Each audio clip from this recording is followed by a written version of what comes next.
सरकार लाई है विद्यार्थियों के लिए डिजिटल लाइब्रेरी। बच्चों के उज्जवल भविष्य के लिए बिहार सरकार है सदा अग्रसर और तैयार। कक्षा 1 से कक्षा 12 तक की सभी पाठ्य पुस्तक पूरक सामग्री एवं वीडियो अब शिक्षा विभाग बिहार सरकार द्वारा विकसित पोर्टल पर है उपलब्ध। अध्ययन सामग्री देखने के लिए BEPCLOTS.bihar.gov.in पर विजिट करें अथवा एंड्रॉइड मोबाइल पर गूगल प्ले स्टोर से E-LOTS ऐप डाउनलोड करें। शिक्षकों, अभिभावकों एवं बच्चों से अनुरोध है कि इस लाइब्रेरी का अधिक से अधिक लाभ उठाएं और अपनी पढ़ाई जारी रखें।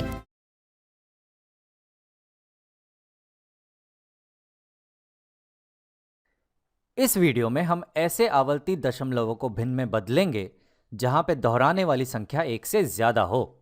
तो चलिए शुरू करते हैं। वो आवर्ती दशमलव हम लेते हैं 0.36 अपूर्णांक, जहां पे 3 6 पूरा दोहराते रहेगा। तो ये दरअसल है 0.36 और ये दोहराता ही जाएगा, ये कभी नहीं रुकेगा। अब इसे हम बराबर ले लेते हैं x के, तो x बराबर हो गया ये। अब इसे भिन्न में बदलने के लिए मैं तुम्हें एक तरकीब बता रहा हूं, जरा ध्यान दो। ऐसी स्थिति में तुम हमेशा 2 समीकरण बनाओ। एक समीकरण में जो दशमलव हो वो दोहराने वाली संख्या के पहले हो यहां पे, और दूसरे समीकरण में जो दशमलव हो वो दोहराने वाली संख्या के बाद हो यहां पे। तो ऐसे आपको 2 समीकरण बनाने हैं। तो चलिए मैं पहला समीकरण लिखता हूं, जो कि यहां पे दिया ही गया है कि x जो है वो बराबर है 0.363636 के।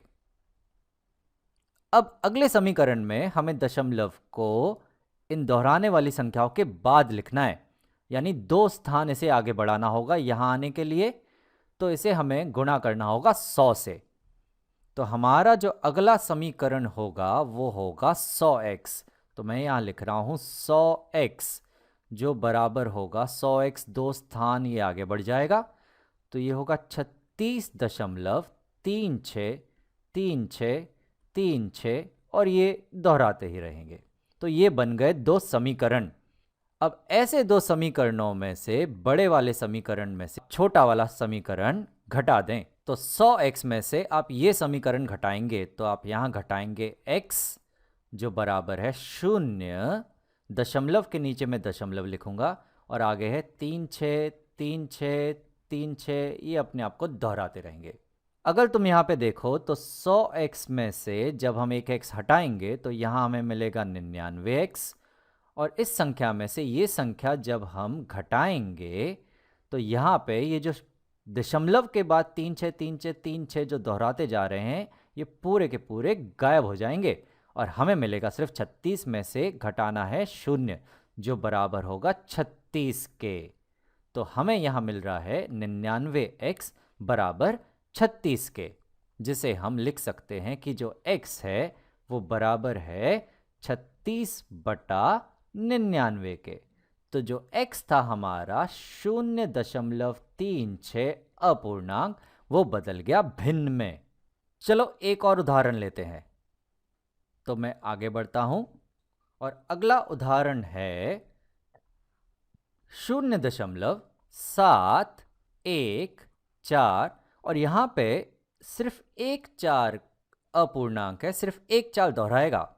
तो ये बराबर है 0.7141414, और ये दोहराते रहेगा। अब इसे हम बराबर ले लेते हैं x के। अब जैसा कि मैंने आपको बताया था, आपको 2 समीकरण बनाने हैं जहां पे एक बार दशमलव होगा दोहराने वाली संख्या के पहले, यानी कि यहां पे हमें रखना है दशमलव को, और दूसरी बार दोहराने वाली संख्या के बाद यहां पर रखना है हमें दशमलव को। तो ये 2 समीकरण बनाने हैं हमें। अब पहला हमें दशमलव अगर यहां रखना है तो हमें दशमलव को एक स्थान आगे बढ़ाना होगा। तो चलिए इस समीकरण को हम 10 से गुणा कर देते हैं। तो हमें मिलेगा 10x, जो बराबर होगा, तो ये होगा 7.141414, और ये दोहराते रहेगा। हमें दूसरा समीकरण बनाना है जहां हमें दशमलव को यहां रखना है 1 4 के बाद। तो इसके लिए तो मुझे दशमलव को 1 2 3 स्थान आगे बढ़ाना होगा। तो इसलिए इस समीकरण को हमें 1000 से गुणा करना होगा। तो चलिए x को गुणा करते हैं 1000 से, तो हमें मिलेगा 1000x जो बराबर होगा 0.123 3 स्थान आगे बढ़ेगा। तो यहाँ पे हमारे पास आएगा 714 और आगे होगा 0.141414, ये तो अपने आप को दोहराते ही जाएंगे। तो चलिए हमारे दो समीकरण तैयार हैं। अब हमें बड़े समीकरण में से छोटा समीकरण घटाना है। तो 1000x में से हम घटाएंगे 10x जो बराबर होगा 714.141414 घटाना है यहाँ से हमें 7.141414। तुम देखो कि ये कितना आसान हो चुका है। 1000x में से 10x घटाने पे हमें मिलेंगे 990x, और यहाँ पे जब हम ये घटाएंगे तो तुम देख रहे हो कि 0.141414 तो यहाँ गायब होने वाला है। हमें यहाँ मिलेगा 714 में से घटाना है हमें यहाँ पे सिर्फ 7, तो 714 में से 7 घटाने पे हमें मिलने वाला है 707। तो हमें 990x बराबर मिल गया 707 के। तो हम ये भी कह सकते हैं कि x बराबर है 707 बटा 990 के, पर x तो था हमारा 0.714 अपूर्णांक। तो चलिए ये आवर्ती दशमलव भी भिन्न में बदल गया। अब एक आखिरी उदाहरण मैं तुमको देता हूं, ये तुम खुद से करना। हमारी आखिरी संख्या है 3.257 और ये जो 257 है ये है अपूर्णांक, यानी कि ये बराबर है 3.257 और ये अपने आप को दोहराते रहेगा। तो इसे हम ले लेंगे x के बराबर। अब आगे तुम इसे खुद से करो, तो वीडियो रोककर वापस आओ। अब जैसा कि मैंने बताया था, एक बार हमें दशमलव रखना है दोहराने वाली संख्या के पहले यानी यहाँ पे, और एक बार दशमलव रखना है दोहराने वाली संख्या के बाद यानी यहाँ पे। तो पहला समीकरण तो हमारा तैयारी है, ये मैं ऐसे का ऐसा ही लिख देता हूं। तो x बराबर है 3.257 ये दोहराते जाएगा। अगले समीकरण में हमें दशमलव को इस स्थान पर रखना है, तो ये 1 2 3 स्थान आगे बढ़ेगा। उसके लिए हमें इसे 1000 से गुणा करना होगा। तो चलिए कर देते हैं।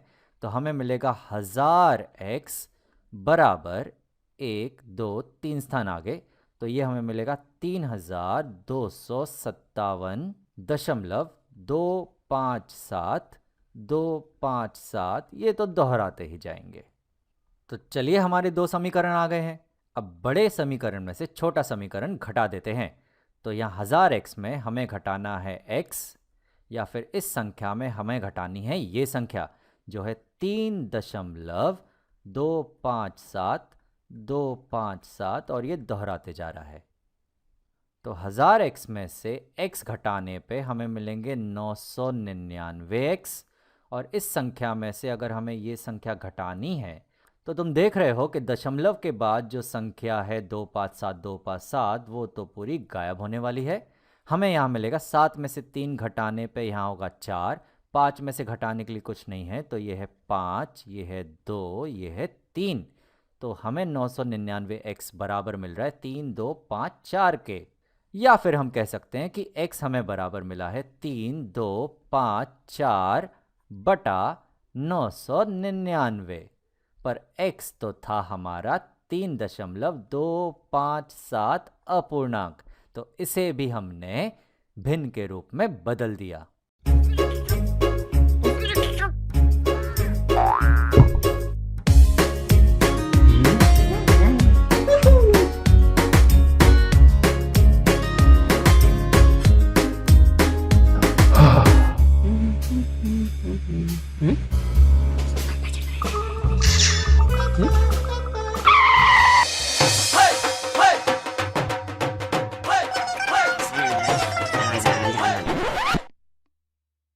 Mm-hmm.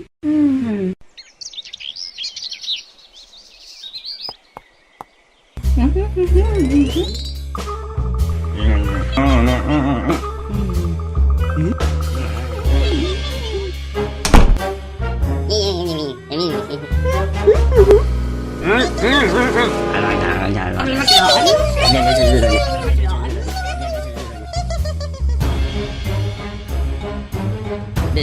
tele Covid kagak ada dia. Dia kata,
I think having land and not ruining it is the most beautiful art that anybody could ever want to own.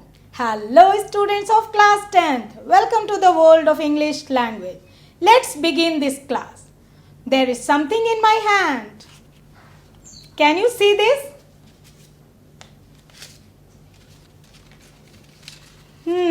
What is this? All of you can easily recognize this is money, Indian currency. अब आप ये सोच रहे होंगे कि इसका use क्या, ma'am आज इसे क्यों दिखा रही है? Tell me what is the use of this money? You can buy almirah, you can buy car, you can buy toys, you can buy many luxurious things. Let me explain in a very different way. We can buy books with this money, but can we buy knowledge? No. Money can buy expensive watches, but it can't buy time. Money can buy medicine, but not health. We can buy a comfortable bed, but not sound sleep. We can buy luxurious things, but not happiness. We can buy a bigger house, but not home. Now you can see this picture. This is our home, our paternal home. A home belongs to our father, mother, family. We are here. We live here. We spend few times here. We are doing so many things. We spend our childhood there. और जिसके पास घर है वही है एक happy man. और आज की पोएम भी तो इसी पर बेस्ड है ना. पोएम है regarding a happy man. So poem है ode on solitude about a happy man. और आज हम इसी को अपने इस पोएम में पढ़ने जा रहे हैं. In today's class we are going to read a poem ode on solitude written by Alexander Pope. We will read the poem, understand its concept and meaning together. ये पोएम आपके पैनोरामा टेक्स्ट बुक पार्ट 2 की second poem है.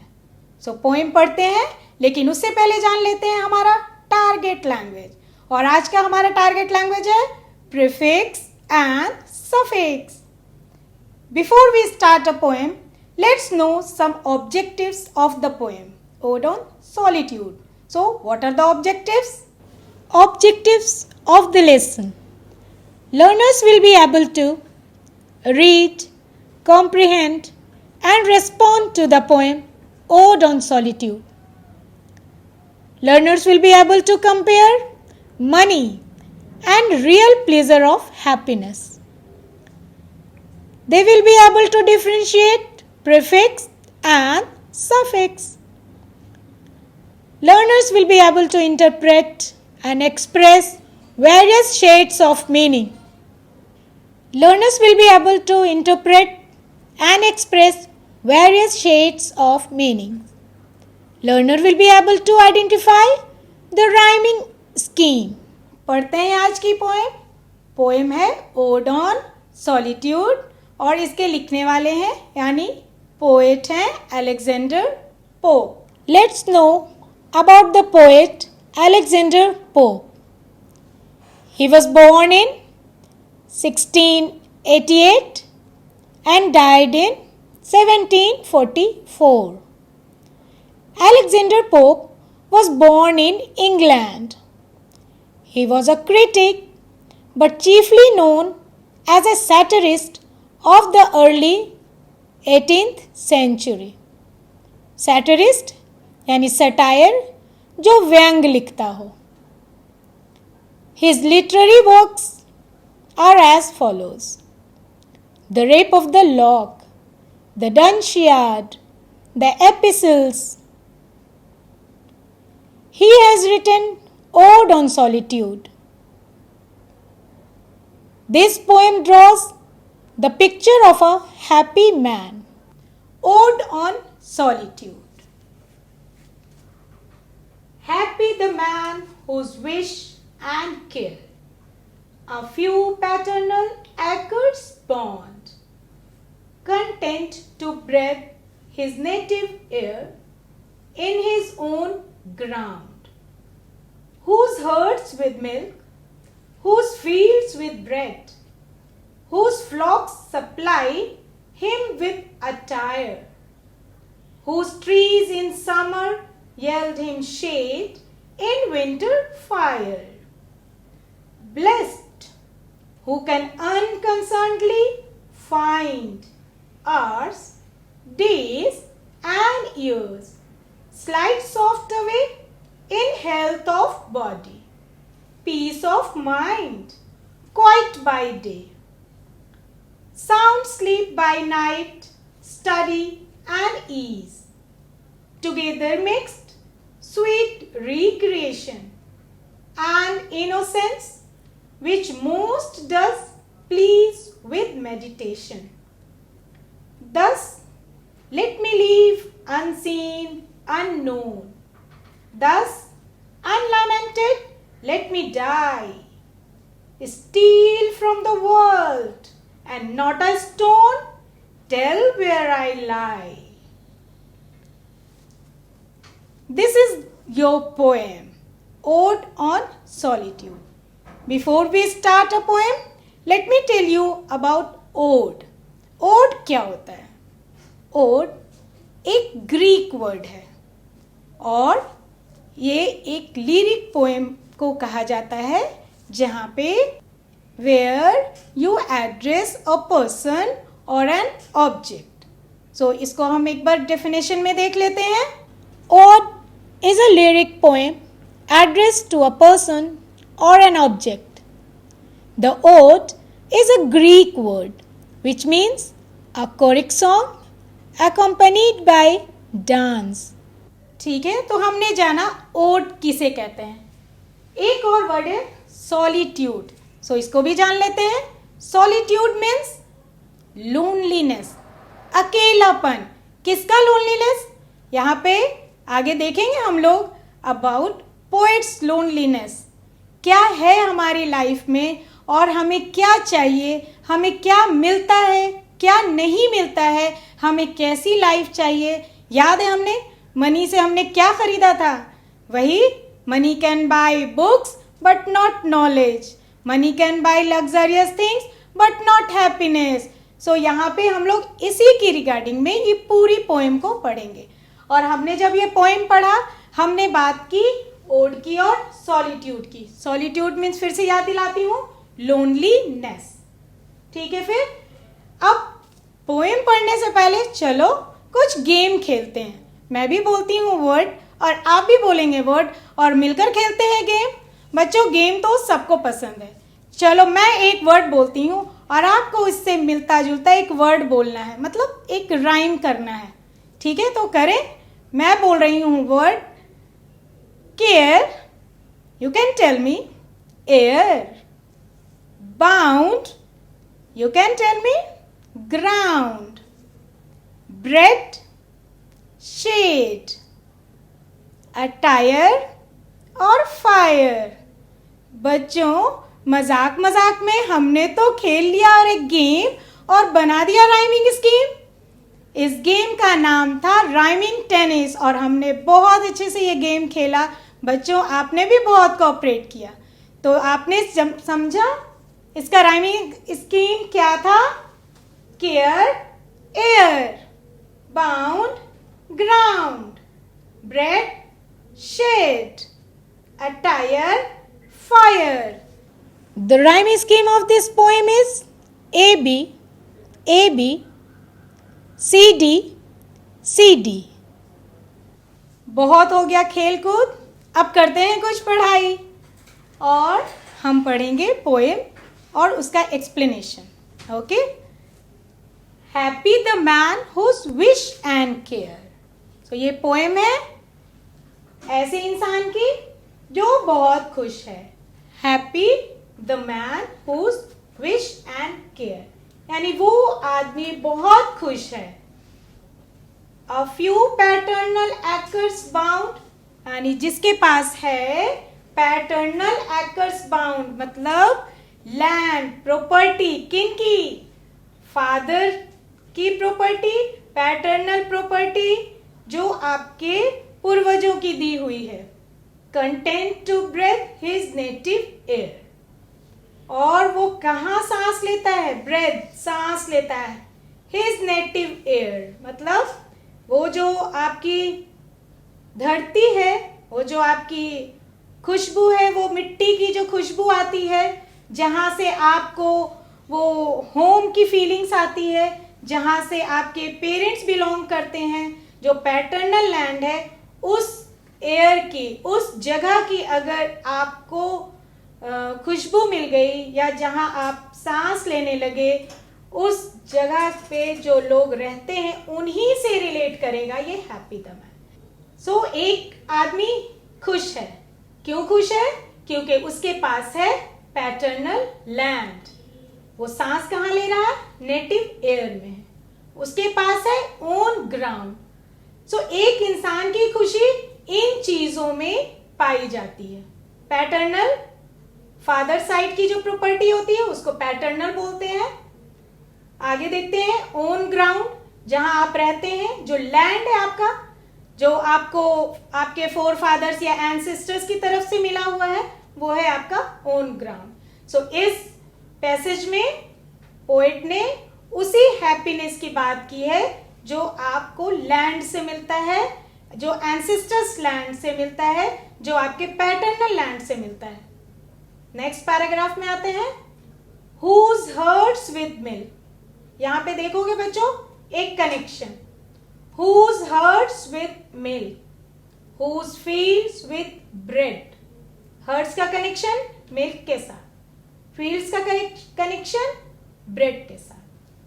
Whose flocks supply him with attire, फ्लॉक्स का connection attire के साथ। Whose trees in summer yelled him shade, यानी trees का connection summer में शेड के साथ। इन विंटर फायर, और विंटर में फायर के साथ, मतलब यही ट्री समर में शेड और विंटर में फायर। अब देख लेते हैं इस पॉइंट को। Whose hurts with milk, हमें मिल्क कौन प्रोवाइड करता है? मिल्क प्रोवाइड होता है हर्ड्स। हर्ड्स बोलते हैं जानवरों को, मवेशियों को। और यहाँ पे एक चीज और नोट करेंगे, एक वर्ड है मिल्च एनिमल्स। आगे हम इसको एमसीक्यू में देखेंगे। तो मिल्च एनिमल्स यानी जो चीजें दूध देती हैं, तो गांव में ये चीजें मिलेंगी, दूध देने वाली चीजें, सो उनसे हमें मिलता है milk. Whose fields with bread, खेत खलियान जिनकी बात अभी हम कर रहे हैं, इनसे हमें क्या मिलता है? ब्रेड मिलता है, व्हीट मिलता है, राइस मिलता है। मतलब जो नेचुरल चीजें हैं, मिल्क, ब्रेड, ये सब हमें मिल रहा। कहां से? इन हिज ओन ग्राउंड, अपने ग्राउंड से। ठीक है। Whose flocks supply him with attire. Flocks बोलते हैं ग्रुप ऑफ शीप्स, जो जिनके खाल से या जिनके फर से हम कपड़े बनाते हैं। अटायर यानी क्लोथ्स। सो शीप से बनता है ना वूल, या उनसे जो हम रेशम का जो इंसेक्ट्स होता है उससे हम बनाते हैं रेशम, और फिर रेशम की साड़ियाँ, रेशम के कपड़े। सो वो भी तो हमें फ्लॉक से ही मिलता है, यानी जिन वैसे जानवर जो हमें वैसी चीज देते हैं जिनसे हम बनाते हैं क्लोथ्स यानी अटायर। सो देखिए line, whose flocks supply him with attire, यानी ये ऐसी चीजें हमें प्रोवाइड करते हैं जिससे हम बनाते हैं कपड़े। तो 3 चीज हमने बताई, हर्ड्स मिल्क के लिए, फील्ड ब्रेड के लिए, और फ्लॉक्स अटायर के लिए यानी क्लोथ्स के लिए। क्लियर है आपको यहां तक? आगे बढ़ते हैं। हुज ट्रीज इन समर, यानी ट्रीज, आपको याद होगा पिछली पोएम में भी हमने देखा था ट्रीज का क्या वैल्यू था और कैसे वो शेड्स दे रहा था पासर्स बाई को। यहाँ पे भी उसी शेड की बात हो रही है। Whose trees in summer, गर्मियों में जो yelled him shade, जो छाया देता है। yelled him मतलब देता है। तो गर्मियों में छाया देने का काम कौन करता है? तो ये पेड़, जिसमें आप आराम से कुछ समय बिता सकते हैं, वो चाहे वो गर्मी की धूप ही क्यों ना हो। और इसी ट्रीज को आगे देखेंगे, इन विंटर फायर, और ये गर्मी में ही नहीं, जाड़े में भी बड़ी काम की चीज है। इनसे हमें मिलता है फायर, यानी वो जो लकड़ियां हम लोग जलाते हैं। तो ये जो लकड़ियां आप जलाते हैं, वो पेड़ छाया भी देता है गर्मी में, और जाड़े में आपको उसके जो बचे हुए पत्ते, सूखे पत्ते, लकड़ियां, वो सब काम आ जाएंगी आपके जलाने में, और आप विंटर को भी इंजॉय कर पाएंगे। तो ये जितनी चीजें हैं, फिर हम यही बात बोलेंगे, ये कहाँ मिलेगा हमें? हमारी ओरिजिनल चीजें यहाँ मिलेंगी, जहाँ नेटिव वेयर की बात होगी, पैटर्नल लैंड की बात होगी, ग्राउंड की बात होगी। सो ये चीजें फिर हमें गांव में मिल जाएंगी। नेक्स्ट पैसेज में आते हैं, ब्लेस्ड। ब्लेस्ड यहाँ पे बच्चों बताया गया ब्लेसिंग्स के लिए, यानी जो वर्ड है पोएटिक लैंग्वेज में ब्लेस्ड है, but actually the word is blessings. Blessed who can unconcernedly find. अब कंसर्न होता है किसी चीज में, बहुत ज्यादा आप कंसर्न दिखाते हैं, बहुत आपको उसको चीज को लेकर आप कॉन्शियस रहते हैं। यहाँ पे अनकंसर्न, आपको बिल्कुल सोचने की जरूरत नहीं है, बिल्कुल अनकंसर्न रहिए। किस चीज के लिए रहिए? जब आपके पास ये चीजें हैं तो आप अनकंसर्न रहिए, मत सोचिए। क्या नहीं सोचेंगे? Hours, days and years. ना आप अपने आवर्स को यानी घंटों को सोचिए, डेज दिनों को सोचिए, और ना ईयर्स उन सालों को सोचिए जो आप बिताना चाहते हैं या बिता चुके हैं। Hours, days and years. Slide soft away, आराम से गुजर जाने वाले ये पल। स्लाइड सॉफ्ट अवे, इसको समझिए पहले। आराम से, स्लाइड यानी फिसल जाना किसी चीज में। कैसे? सॉफ्ट अवे, बहुत आराम से फिसल गया वो चीज। वो कौन सा चीज है? आपके आवर्स हैं, डेज हैं और ईयर्स। पता ही नहीं चल रहा समय कैसे बीत गया। हमने 20 साल वहां गुजार दिए। अच्छा, कैसे? पता ही नहीं चला, क्योंकि वो तो हमारा अपना ग्राउंड था, ये था हमारा नेटिव वेयर। ओके, आगे देखते हैं बच्चों, इन हेल्थ ऑफ बॉडी। और जब इतनी चीजें आपने देख ली, आराम मिल गया, तो अब तो आपके शरीर में जाहिर सी बात है कि हेल्थ इज वेल्थ।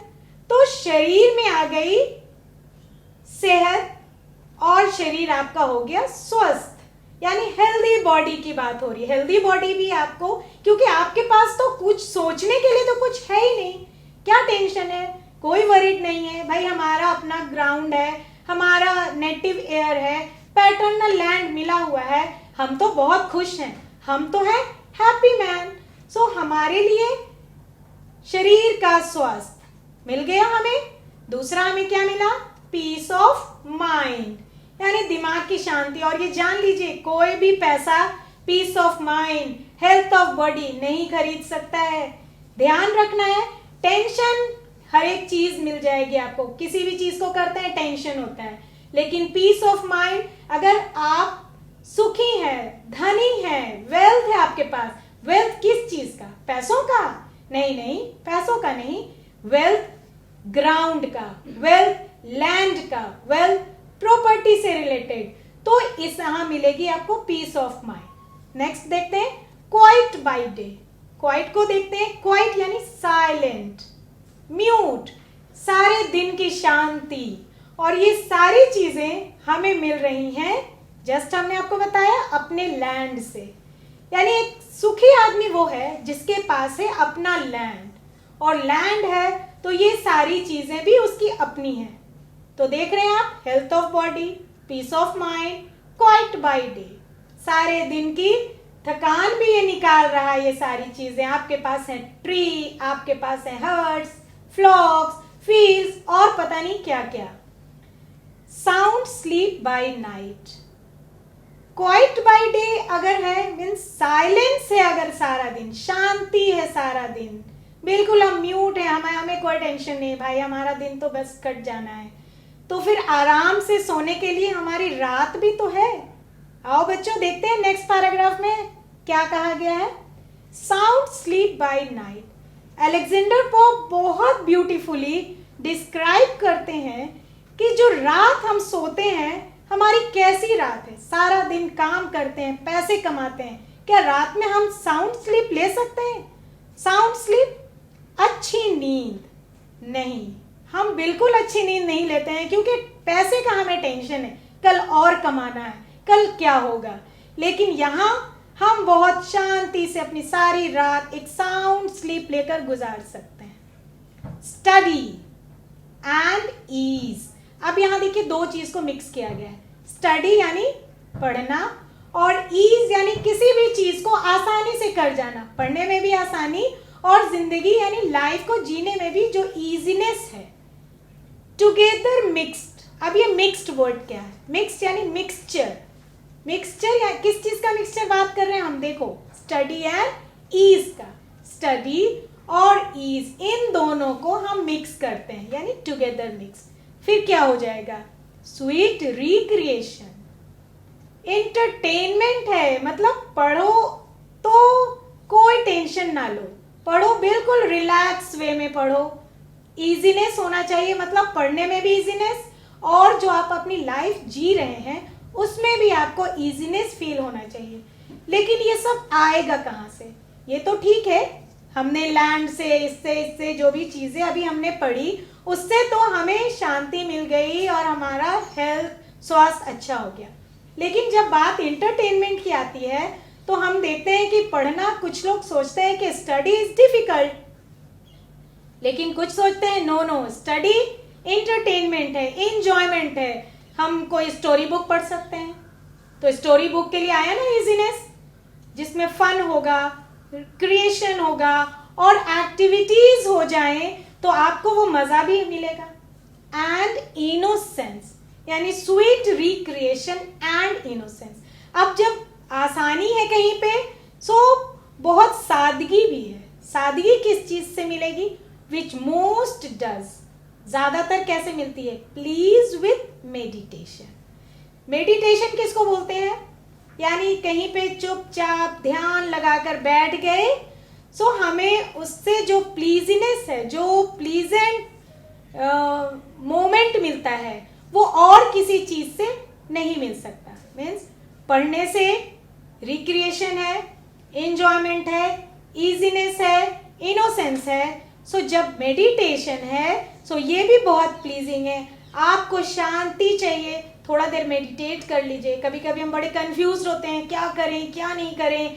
सो थोड़ा देर आदमी बोलता है रिलैक्स रिलैक्स, और वो जो 2 मिनट का रिलैक्सेशन है, वो जो मेडिटेशन है, वो हमें देता है, प्लीज करता है, यानी प्लीजेंट मोमेंट देता है ये हमें। तो चलो फिर अब पोएम का लास्ट स्टैंजा देख लेते हैं। इस पोएम में अलेक्जेंडर पोप क्या कहना चाहते हैं। Thus, let me live unseen, unknown। अब यहां देखिए वर्ड सीन से बना अनसीन और नोन से बना अननोन। इसकी भी एक एक्टिविटी हम लोग करेंगे, लेकिन अभी पहले हम लोग इस पैसेज को समझ लेते हैं। पोइट यहाँ खुद के बारे में कहते हैं, जो कि ओड ऑन सॉलिट्यूड ये पोएम पढ़ रहे हैं, पोइट के लोनलीनेस के बारे में पढ़ रहे हैं। सो पोइट कैसे रहना चाहते हैं? ये रहना चाहते हैं अनसीन, जहां इन्हें कोई देख ना सके, अननोन, कोई इन्हें जान ना सके। मतलब ये अपनी आइडेंटिटी बिल्कुल नहीं बताना चाहते हैं, मुझे मत पहचानो, मैं कौन हूं। Thus unlamented, let me die। और ये जैसे ये रहना चाहते हैं अनसीन अननोन, उसी तरह से ये मरना भी चाहते हैं। कैसे मरना चाहते हैं ये? अनलैमेंटेड। अब अनलैमेंटेड कैसे होता है आगे देखिएगा। स्टील फ्रॉम द वर्ल्ड, यानी दुनिया से चुरा के, दुनिया को पता ही नहीं चले, स्टील मीन्स चुराना, दुनिया को पता ही नहीं चले कि ये जिसकी डेथ हुई है वो है कौन। एंड नॉट अ स्टोन, मतलब एक पत्थर भी नहीं होना चाहिए। टेल वेयर आई लाई, और यहाँ पे लाई का मतलब है टू बरी, यानी जहां पे वो डेड बॉडी को रखते हैं। सो पोइट ऐसी मौत चाहता है, इस तरह से मरना चाहता है कि लोग उसको पहचान ना सके। मतलब वो जो स्टोन है जिसपे बर्थ डेट और पूरा एक डिटेल लिखा रहता था, हम लोग देख के ही बोल देते हैं कि अच्छा ये जो ग्रेव है वो किसकी है। पोइट ऐसा बिल्कुल नहीं चाहते हैं। वो चाहते हैं मैं अनसीन रहूं, अननोन रहूं, अनलैमेंटेड रहूं, मतलब मेरे डेथ का भी किसी को पता ना चले, मतलब दुनिया बिल्कुल ना पहचान सके कि मैं हूं कौन, मैं था कौन, और ये जो अभी दुनिया से चला गया वो कौन है। तो ये है पूरी पोएम आपकी। So the poet doesn't want to have a tombstone in his grave. Poet चाहते हैं कि एक भी टॉम्बस्टोन जिसमें उनकी पूरी पहचान लिखी रहे वो ना हो। अब यही है इस पूरे पोएम का जिस्ट। अब पोएम तो लोनलीनेस पे है, सॉलिट्यूड पे है। So the poet wants to live a happy life. Happy life कैसा? जिसमें सॉलिट्यूड भी है। ये हैप्पीनेस को ही यहाँ पे इंडिकेट करता है। He doesn't want people to know, to be seen. So यहाँ पे पोएट अपने आप को बिल्कुल अलूफ करके जीना चाहता है। नहीं मुझे इतनी पॉपुलैरिटी चाहिए, नहीं मुझे इतनी बहुत बड़ी पहचान चाहिए। सो इसी के बारे में ये पूरी पोएम थी। अभी जो हमने यहाँ पे वर्ड यूज किया था अनसीन, अननोन, अनलैमेंटेड, सो ये वर्ड हैं प्रीफिक्स। प्रीफिक्स कैसे हैं? सीन को अगर अपोजिट में हम बोलेंगे कि अपोजिट ऑफ सीन तो हो जाएगा अनसीन। नोन को अगर हम अपोजिट में बोलेंगे तो हो जाएगा अननोन। लैमेंटेड का अपोजिट हो जाएगा अनलैमेंटेड। तो इसी तरह से हम कुछ और प्रीफिक्स एंड सफिक्स को देख लेते हैं अपनी एक एक्टिविटी में, क्योंकि पोएम पढ़ने के बाद एक्टिविटी का मजा ही कुछ और है। तो करते हैं एक एक्टिविटी प्रीफिक्स एंड सफिक्स। हम बात कर रहे थे प्रीफिक्स और सफिक्स की। आइए जान लेते हैं कि प्रीफिक्स होता क्या है और सफिक्स कहते किसको हैं, और हम इस बारे में क्यों बात कर रहे हैं। प्रीफिक्स एडेड बिफोर, किसी भी वर्ड्स में पहले ऐड किए जाने पर वो प्रीफिक्स कहलाता है। हैज मीनिंग, इसका अलग एक मीनिंग भी होता है, आगे देखेंगे हम लोग इसको डिटेल में। और ये सफिक्स एडेड आफ्टर, मीन्स किसी चीज के या किसी भी वर्ड्स के बाद में यूज होता है। और अ सिलेबल का मतलब है ये एक सिलेबल है, इसका अपने आप में अलग से कोई मीनिंग नहीं है। Means it has a meaning and it is only a syllable. देखिएगा वर्ड्स को, अन, डिस और इन, ये वर्ड से अगर हम कुछ बनाते हैं, कोई वर्ड्स बोलते हैं, सो एक नया वर्ड बन जाएगा। आगे हम लोग इसको देखेंगे, पहले इसको जान लेते हैं। ly, lie, tion, शन, er, ये 3 किसी भी वर्ड के एंड में जाएगा। अब इसमें एक एक्टिविटी की तरह इसको हम लोग करते हैं। मैं बोलती हूँ एक वर्ड और आपको ये वर्ड से रिलेट करके बताना है कि वो वर्ड प्रीफिक्स है या सफिक्स है और उसमें कौन सा प्रीफिक्स लगेगा। मीन्स अगर मैं एक वर्ड आपको बोलती हूँ, सपोज मैं बोलती हूँ फेयर, सो फेयर कौन से वर्ड से लगेगा? फेयर प्रीफिक्स है कि सफिक्स? इसमें प्रीफिक्स लगाएं या सफिक्स लगाएं? देखिए वर्ड है आपका फेयर। सो अगर हम फेयर को अन के साथ लगाते हैं तो क्या बन जाएगा? अनफेयर। तो ये हो गया ना अपोजिट वर्ड, फेयर अनफेयर। कुछ और वर्ड्स को देखते हैं। मेरा वर्ड है एक्टिव। एक्टिव कहाँ लगेगा? प्रीफिक्स में लगाएं या सफिक्स? एक्टिवली भी बोलते हैं, एक्टिवली, तो ये वर्ड यहां जाएगा, यानी ये है एक सफिक्स से रिलेट करता हुआ word. Actively participation, actively speaking, कुछ भी ये वर्ड होता है जिसमें ly यानी सफिक्स लगता है। नेक्स्ट वर्ड लेते हैं करेक्ट। करेक्ट से क्या वर्ड बनाया जा सकता है? करेक्ट से बनाते हैं करेक्शन। हो गया एक डिफरेंट वर्ड, करेक्शन। नेक्स्ट है आपका वर्ड रिगार्ड। रिगार्ड से बनाते हैं एक वर्ड। रिगार्ड से क्या बन जाएगा? देखिए रिगार्ड से बना डिसरिगार्ड, है ना एक अलग वर्ड। रिगार्ड का अपोजिट भी आप कह सकते हैं डिसरिगार्ड। अगर आप किसी को रिगार्ड दे रहे हैं तो रिगार्ड, और उसका अपोजिट मतलब रिगार्ड नहीं दे रहे हैं, so disregard. He is disregarding me. Next word लेते हैं स्लो। स्लो कहाँ जाएगा? डिस स्लो तो नहीं बन सकता, अनस्लो भी नहीं हो सकता। कहाँ जाएगा ये स्लो? ये जाएगा स्लोली। देखिए स्लोली बन गया ना एक वर्ड, यानी ये अपने आप में एक वर्ड, ये सिर्फ सिलेबल की तरह काम कर रहा है। स्लो एक वर्ड है और ly लगा यानी 2 सिलेबल है, स्लोली। तो यहां मैंने बोला था आपको एक सिलेबल है, तो सफिक्स हमेशा से एक सिलेबल की तरह काम करता है। नेक्स्ट वर्ड है प्लीजेंट। प्लीजेंट से एक वर्ड बनाइए, प्लीजेंटली। फिर एक वर्ड यहाँ पे बनेगा प्लीजेंटली, प्लीजेंटली। बन गया ना बच्चों ये वर्ड। इसको आप बहुत मजे से कर सकते हैं इसको, और पोएम में भी आपको बहुत सारी वर्ड्स मिल जाएंगे। अलग से भी आप एक्सरसाइज सेक्शन में जाइए और देखिए, वहाँ बहुत सारे वर्ड्स हैं जो आपको प्रीफिक्स और सफिक्स के वहाँ मिल जाएंगे और आपको मजा आएगा करने में। नेक्स्ट वर्ड है एजुकेट।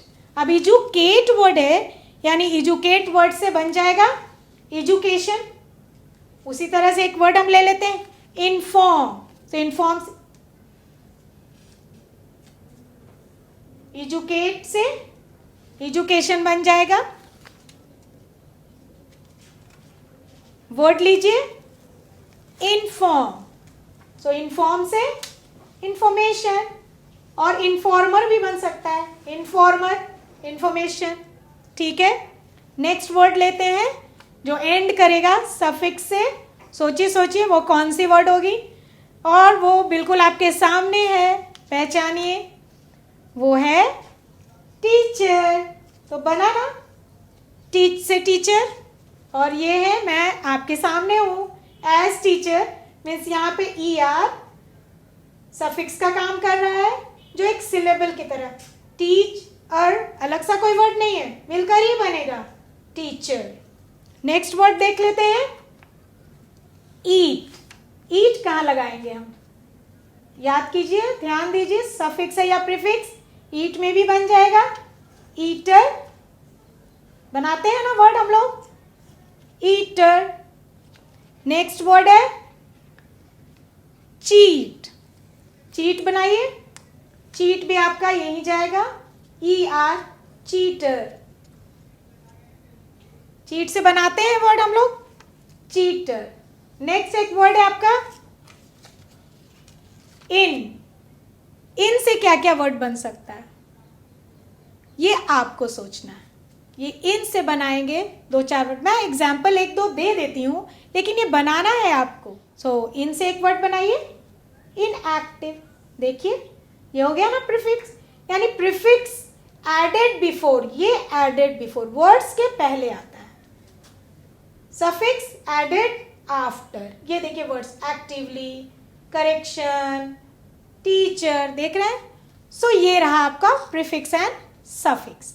सो हमने जान लिया पोएट के बारे में, और अब MCQ time. So you will have to give correct answer. Question number 1, Alexander Pope was born in, ये रहे आपके 4 ऑप्शंस, और करेक्ट आंसर है B, 1688। Question number 2, Alexander Pope was known as, ये रहे आपके ऑप्शंस। सो Alexander Pope एक poet भी थे, क्रिटिक भी थे और सैटिरिस्ट भी थे, तो हो जाएगा ना option number D correct, all of the above. Question number 3, Ode is a choric song addressed to, ये रहे आपके 4 option. Ode is a choric song addressed to, ये रहे आपके 4 ऑप्शंस, और सही आंसर है अ पर्सन और एन ऑब्जेक्ट, यानी answer number C, both A and B. Ode is a choric song addressed to a person or an object. Next questions देखते हैं। In this poem, the poet glorifies, means the whole poem is all about, तो ये रहे आपके 4 options, attitude, solitude, magnitude या none.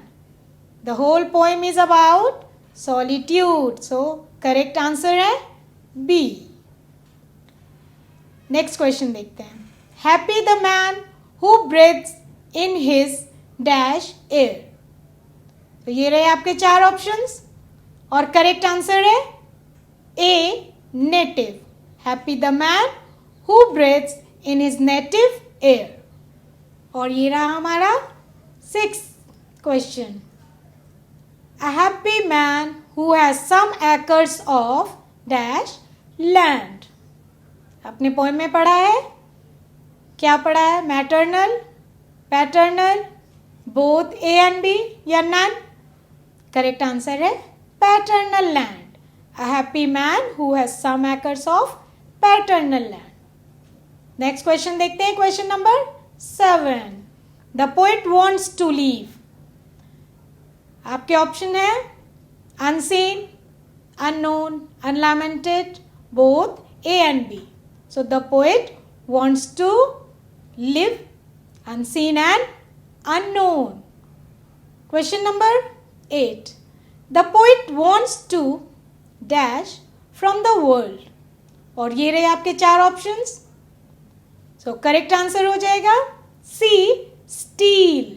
The poet wants to steal from the world. Let's move on. Here is question number 9. The poet wants to die dash. The poet wants to die, आपके 4 options हैं, unseen, unknown, unlamented, none. Right answer is unlamented. The poet wants to die unlamented. और ये रहा आपका last question. The poet wished for after death not even a dash erected at his grave. और ये रहे आपके 4 options, person, stick, tree, tombstone. याद करते हैं वो पोएम, और क्या था वो correct answer? Tombstone. Very nice, आपके करेक्ट आंसर है tombstone. The poet wish for after death not even a tombstone erected at his grave. So ये रहा आपका home assignment. Write a paragraph on health is wealth. अब तो आपने ये पूरी पोएम पढ़ ली है, और इस पोएम से आपको बहुत सारे आइडियाज मिल जाएंगे। सो एक शॉर्ट पैराग्राफ लिख लीजिएगा हेल्थ इज वेल्थ पर, और ये आपका होम असाइनमेंट भी हो जाएगा आज का. That is all from today's session. Students of class 10, enjoy this poem. Read again and again. Do well. Have a nice day. Thank you.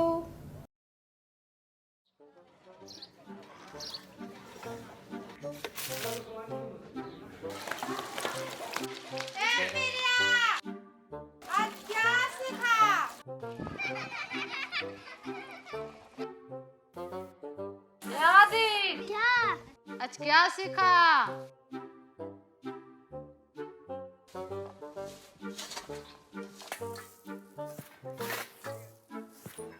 ए मुन्ना, क्या? आज क्या सीखा?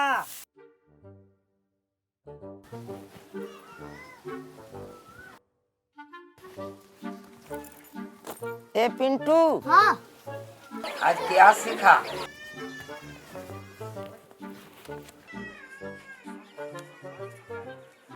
दादी ये देखो बब्बन बंदर, ये बहुत बदमाश है और ये इसे स्कूल जाना बिल्कुल भी पसंद नहीं है.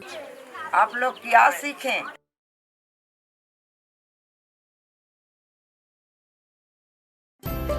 आइए हम मिलकर अपने बच्चों के भविष्य को एक नई उड़ान दें. आज हम पूछेंगे तो कल ये सीखेंगे. सरकार लाई है विद्यार्थियों के लिए डिजिटल लाइब्रेरी. बच्चों के उज्जवल भविष्य के लिए बिहार सरकार है सदा अग्रसर और तैयार. कक्षा 1 से कक्षा 12 तक की सभी पाठ्य पुस्तक पूरक सामग्री एवं वीडियो अब शिक्षा विभाग बिहार सरकार द्वारा विकसित पोर्टल पर है उपलब्ध. अध्ययन सामग्री देखने के लिए BEPCLOTS.bihar.gov.in पर विजिट करें अथवा एंड्रॉइड मोबाइल पर गूगल प्ले स्टोर से E-LOTS ऐप डाउनलोड करें. शिक्षकों, अभिभावकों एवं बच्चों से अनुरोध है कि इस ई लाइब्रेरी का अधिक से अधिक लाभ उठाएं और अपनी पढ़ाई जारी रखें.